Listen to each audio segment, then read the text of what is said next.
Sometimes, the least explored and known places in the world are, without us knowing, just a few meters away from us, beneath the surface.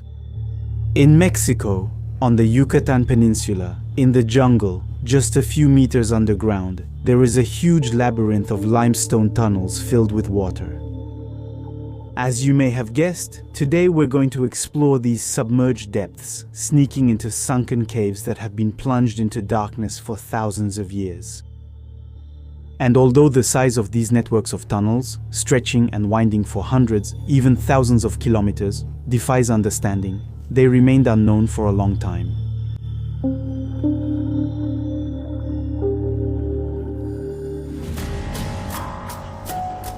It must be said that it's not easy to find their entry points, because to be able to slip into these mysterious and somewhat unsettling sunken caverns, you have to find in the dense tropical forest natural wells, openings in the ground that allow you to access them.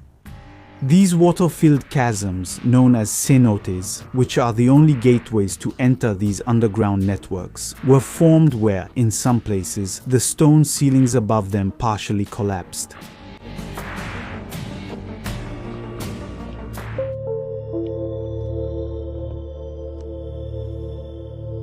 The exploration of this vast underground system, now known to be the largest on our planet, truly began only in the 1980s. At that time, to find these cenotes hidden under the dense vegetation in the heart of the jungle, explorers even used small planes flying over the forest in search of large water holes. And even so, many of these openings remained unknown for a long time.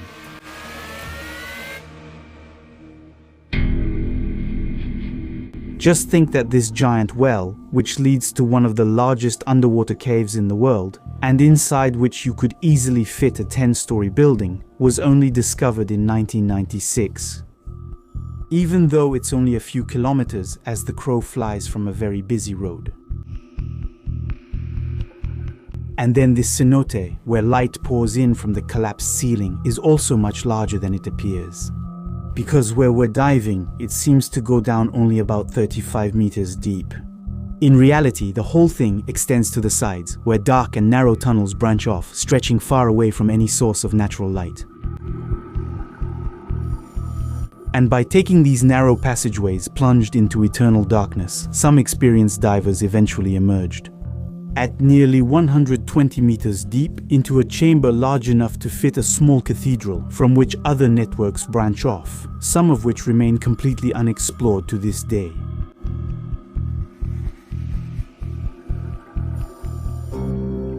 Because this real underground labyrinth is so vast that we are far from having explored every corner of it.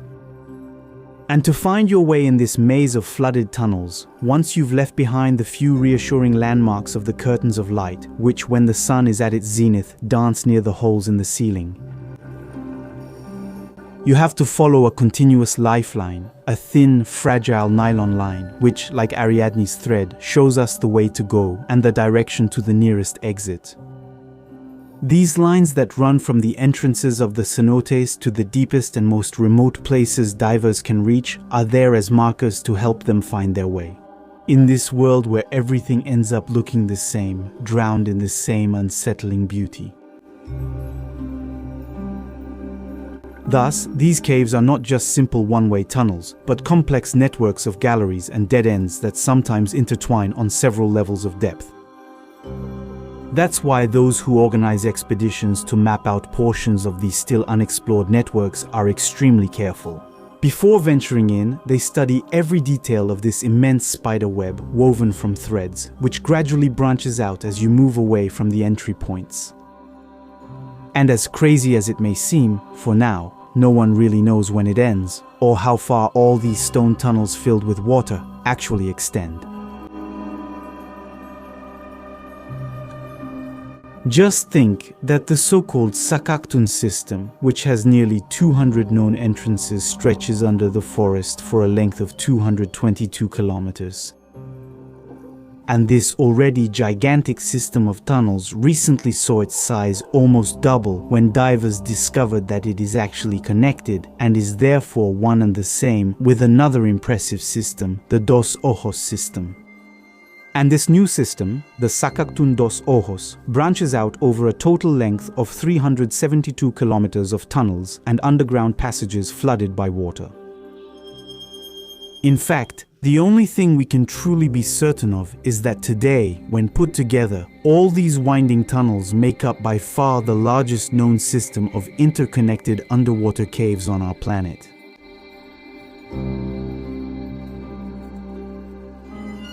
From what we know, the Yucatan Peninsula has more than 6,000 cenotes spread across about 230 different cave systems, stretching over a little more than 1,000 kilometers of galleries.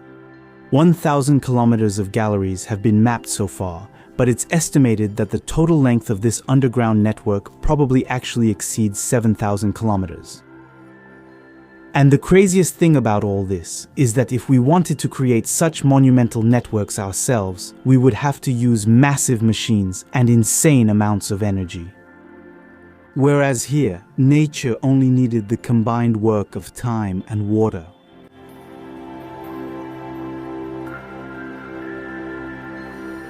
Because no matter how big these networks are, they share a common history. They all gradually formed as the vast limestone plateaus of the Yucatan emerged repeatedly during the last ice ages. For hundreds of thousands of years, rainwater running on the surface and naturally enriched with carbonic acid flowed through the cracks. It seeped into the tiniest cracks, which it slowly widened, eventually eroding and dissolving the limestone terrain as it passed through, to open ever wider paths.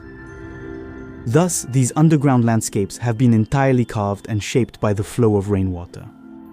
In other words, we are currently moving through tunnels whose spaces have been carved out by water. This clear and crystalline water, having been filtered by its passage through the surrounding rocks, was for a long time one of the only easily accessible sources of drinking water in this limestone region, for the Maya. For them, this source of water and life, these underground worlds and their wells, naturally replenished by the rains, were places steeped in myths and legends. They saw in this darkness the location of infernal gates, passageways that could allow access to the worlds beyond, potential entrances to the underworlds, called Xibalba. An imaginary world that one could almost touch, getting lost in the contemplation of the shadows of the stalactites which, caught in the beams of our lamps, stretch out like negatives on the walls on the other side, touched by the fingertips.